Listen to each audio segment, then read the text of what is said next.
Friends, this is Vishal Chaturvedi from Vishal English study circle. Last video में मैंने आपको narration के असर्टिव के रूल्स बताए थे। इस वीडियो में मैं आपके लिए इंटेरोगेटिव के रूल्स लेके आया हूं। लेकिन इस टॉपिक को स्टार्ट करने से पहले एक बात मैं आपसे जरूर शेयर करना चाहूंगा या एक बात आपको जरूर कहना चाहूंगा कि इस वीडियो में जो डायरेक्ट इनडायरेक्ट जो टॉपिक चल रहा है बहुत ही इंपॉर्टेंट टॉपिक है। किसी भी एग्जाम पॉइंट ऑफ व्यू से सीपीओ सीजीएल में तो इसका बहुत अधिक वेटेज रहता है, तो लेकिन फिर भी आपके व्यूज इसमें नहीं आ रहे हैं। आप मुझे लगातार व्यूज करते रहिए जिससे कि मुझे एनकरेजमेंट मिले। तो लेट्स स्टार्ट इंटेरोगेटिव सेंटेंसेस।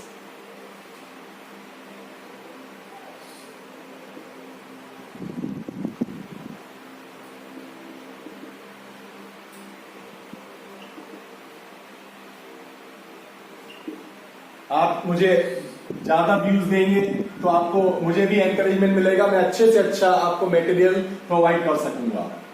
तो इंटरोगेटिव सेंटेंसेस में क्या होता है, हमारा जो सेड टू होता है या सेड होता है that is change into asked. अब एक चीज बताता हूं कि एग्जाम में क्या होता है, कभी आस्क्ड दे देते हैं, कभी वांटेड टू नो दे देते हैं, या इंटेरोगेटेड दे देते हैं, या आपके वंडर्ड दे देते हैं। इस तरह से कोई भी क्वेश्चन पूछने वाला वर्ड आपको दे दिया जाता है। बेसिकली आस्क्ड या वांटेड टू नो या इंक्वायर्ड ऑफ की बात की जाती है। तो सेड टू को हम चेंज करते हैं आस्क्ड में। फिर हमारा एक हेल्पिंग वर्ब से स्टार्ट होने वाले जो इंटेरोगेटिव सेंटेंसेस होते हैं, जो हेल्पिंग वर्ब से स्टार्ट होते हैं, उन सेंटेंसेस में इन्वर्टेड कॉमास के प्लेस पर हम अभी तक क्या करते थे, असर्टिव में डेट लगाते थे, लेकिन इस बार हम क्या करेंगे, हेल्पिंग वर्ब से सेंटेंस स्टार्ट होते हैं तो इफ या वेदर का हम यूज करते हैं। किसका यूज करते हैं, इफ या वेदर का यूज करते हैं। ठीक है। और एक चीज और होती है कि जो हमारा डायरेक्ट से इनडायरेक्ट बनाते हैं उसमें कोई भी सेंटेंस आपका इंटेरोगेटिव नहीं रह जाता है, कोई भी सेंटेंस ऑप्टेटिव नहीं रह जाता, सभी असर्टिव फॉर्म में आ जाती हैं। तो इंटेरोगेटिव सेंटेंस जो होगा आपका, उसमें आपके लिए हेल्पिंग वर्ब होती है, देन सब्जेक्ट होता है। क्लियर। लेकिन जब आपको इनडायरेक्ट नरेशन बनाएंगे इसका, तो आप इसको असर्टिव फॉर्म में ले आएंगे। और असर्टिव फॉर्म का मतलब होता है कि पहले आप सब्जेक्ट को लेके आइए, देन हेल्पिंग वर्ब रखिए। ठीक है, क्लियर। अब हम एक एग्जांपल रखते हैं। He said to me have you completed your work. अब यहां पर हेल्पिंग वर्ब से स्टार्ट हो रहा है, तो फर्स्ट ऑफ ऑल हम क्या करते हैं, ही आस्क्ड मी। क्लियर। जैसा कि सेड टू के बाद बताया, in place of inverted commas we use either if or whether, कुछ भी यूज कर सकते हैं।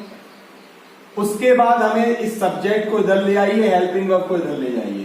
तो यू जो है वो चेंज होता है second person according to the object of reporting verb. Object me है, अब यहाँ यू सब्जेक्ट है, तो मी का भी सब्जेक्ट निकाल के लाएंगे। मी का सब्जेक्ट क्या होता है फ्रेंड, आई होता है मी का सब्जेक्ट, आई। अब ये सेंटेंस पास्ट में है, इसलिए हम इसे पास्ट में ले जाएंगे। हैज हैव का पास्ट हैड हो जाता है। I had completed your. Second person positive case होता है, तो मी का पॉजिटिव केस क्या निकलेगा, माई वर्क। तो हमने क्या नोटिस किया कि सेंटेंस में इफ लगाया, उसके बाद हमने असर्टिव फॉर्म में लेके आ गए, पहले subject, then we have used helping verb. Clear. तो इस तरह से हमारा हेल्पिंग वर्ब से स्टार्ट होने वाला इंटेरोगेटिव सेंटेंस बन जाता है। Now come to the next point. इसके बाद हम एक चीज देखते हैं कि जो क्वेश्चन वर्ड से स्टार्ट होने वाले सेंटेंसेस होते हैं, sentences start with question word. तो क्वेश्चन वर्ड से जो सेंटेंसेस स्टार्ट होते हैं उसमें हम क्या करते हैं, एज यूजुअल पहले की तरह सेड टू को हमने वही asked, wanted to know, inquired of में चेंज कर दिया। फिर हम क्या करते हैं, in place of inverted commas we don't use either if or whether और इफ यूज नहीं करते हैं, but we use the same question word. WH word, कोई भी जो क्वेश्चन वर्ड हो, वेयर, बाय, हाउ, व्हेन वगैरह वो यूज करते हैं। देन उसको हम एसर्टिव के रूल से सेंटेंस को बना देते हैं। एसर्टिव रूल अप्लाई कर देते हैं, subject then helping verb. He said to मी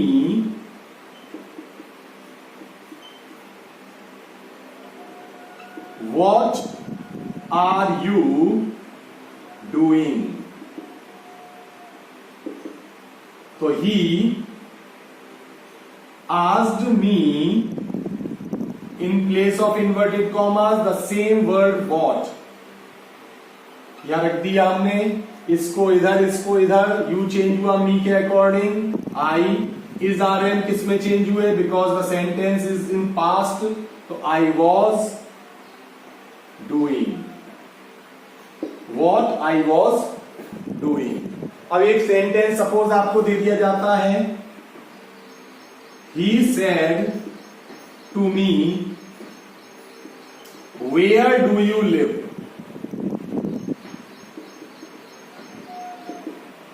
तो he asked me where। अब जो हमारा ये डू है, अगर डू नॉट होता है तो हम उसे डिड नॉट में चेंज करते हैं, लेकिन अकेला डू है या डज है तो उसको हम रिमूव कर देते हैं और उसके बाद हम मेन वर्ब की सेकंड फॉर्म ले आते हैं पास्ट इंडेफिनिट में। तो वेयर, अब यू को लेके आइए मी के अकॉर्डिंग आई।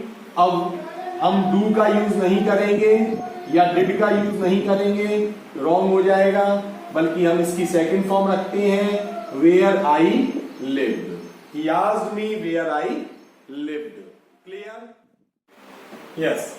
अब नेक्स्ट जो हमारा इसमें टाइप ऑफ सेंटेंस आता है वो ये आता है कि अगर आपका हेल्पिंग वर्ब से सेंटेंस स्टार्ट है और हेल्पिंग वर्ब से सेंटेंस स्टार्ट होने के बाद उसमें एक चॉइस का एक एक्सप्रेशन आए, एक चॉइस का भाव आता है, और लगा हुआ आता है कि या तो ये या ये, तो उस कंडीशन में आप क्या करते हैं, और या और नॉट का। तो देखिए उसमें हम इफ का यूज नहीं करते, केवल वेदर का करते हैं, और बाकी के जो चीजें हैं वो सेम रहती हैं। ही said to me do you read novels or magazines। do you read novels or magazines। अब यहां और का भाव आ गया, मीन्स चॉइस का भाव आ गया। तो हम क्या करते हैं, हम इफ का यूज अगर करते हैं तो सेंटेंस आपका रॉन्ग हो जाएगा। He asked me if, जी नहीं, if नहीं आएगा क्योंकि यहां चॉइस है। Whether,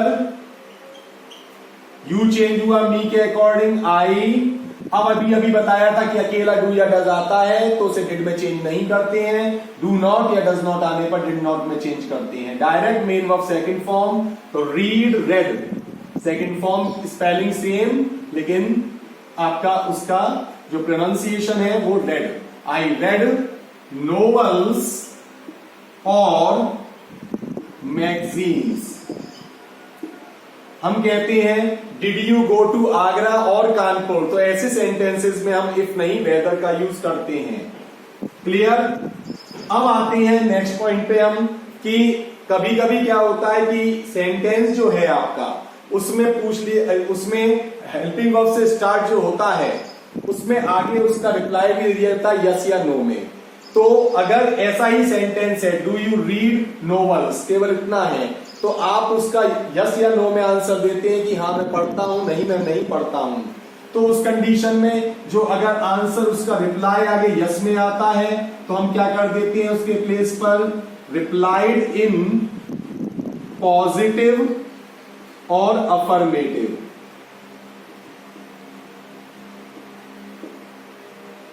और अगर नो में आंसर आता है तो रिप्लाइड इन नेगेटिव कर देते हैं, रिप्लाइड इन नेगेटिव। एक से छोटा सा सेंटेंस लिख लेते हैं, he said to me, commas inverted comma start, have you won the match, question mark. अब ये रिप्लाई देगा कौन? I said commas inverted commas start yes. तो यहां तक तो अभी तक आप बनाते आ रहे हैं, वैसे ही बन जाएगा। He asked me if I had, whether भी यूज हो सकता है, वन द मैच। अब यहां आगे यस में आंसर है, तो आंसर दे रहा है ये, तो हम क्या लिख देंगे? आई रिप्लाइड, मैंने जवाब दिया किसमें? यस में, मीन्स इन अफर्मेटिव और पॉजिटिव।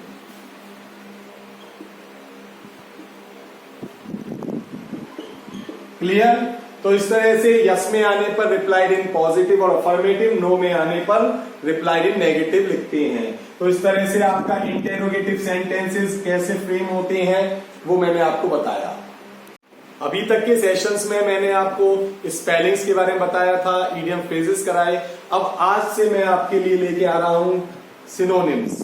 सिनोनिम्स हर एग्जाम में आते हैं, तो स्टार्ट करते हैं सिनोनिम्स को। बेफल्ड, फर्स्ट वर्ड है हमारा बेफल्ड। बेफल्ड मीन्स होता है एक तरह से भ्रमित हो जाते हैं, या हम कहते हैं दुविधा में परेशानी आ जाती है, उसको कहते हैं परेशान हो जाते हैं। परप्लेक्स्ड, परप्लेक्स्ड हो जाता है, कंफ्यूज हो जाते हैं हम, कंफ्यूज हो जाता है, confounded. Perplexed, confused and confounded, ये बेफल्ड के सिनोनिम्स हो जाते हैं हमारे। बेफल्ड मीन्स परेशान हो जाना। अमास, अमास का मीनिंग होता है हमारा किसी चीज को संग्रहित करना, इकट्ठा करना। तो उसके लिए बनते हैं हमारे gather, collect and store. Gather, collect and store, ठीक है। एक्यूमुलेट भी हो सकता है इसमें। एब्सॉल्व, एब्सॉल्व मीन्स किसी को माफ करना या क्षमा करना, एब्सॉल्व। तो इसके लिए बनाते हैं हम forgive, pardon and excuse. Forgive, pardon and excuse, ये इसके सिनोनिम्स हो जाते हैं हमारे। एड्रॉइड, एड्रॉइड मीन्स होता है कुशल, दक्ष, किसी काम में निपुण होता है जो बंदा, उसे कहते हैं हम क्या? एड्रॉइड। एड्रॉइड के लिए हम क्या यूज करते हैं? एक्सपर्ट, किसी चीज का एक्सपर्ट है, एक्सपोनेंट भी कह देते हैं। अडेप्ट, ADEPT, अडेप्ट होता है, सॉरी वो ADAPT लिख दिया था, ADEPT, अडेप्ट। प्रोफिशिएंट, तीनों का मीनिंग क्या है? तीनों का मीनिंग है हमारा कुशल, प्रवीण या निपुण। पर्यायवाची होते हैं, इसमें हम वर्स्ट भी लिख सकते हैं, VERSED, इसमें हम एफिशिएंट भी लिख सकते हैं। अभोर, अभोर मीन्स होता है किसी से नफरत करना, घृणा करना। तो इसके लिए बन जाता है detest, loathe, LOATHE, loathe and hate, dislike भी कह सकते हैं हम इसे। Detest, loathe, hate, hate. Next word है हमारा कैलस। कैलस का मीन्स होता है निष्ठुर, कठोर हृदय वाला, जिसमें दया नाम की चीज नहीं होती है। क्रूअल, हार्टलेस, स्टोन हार्टेड, तीनों इसके सिनोनिम्स हैं, stone hearted, heartless and cruel.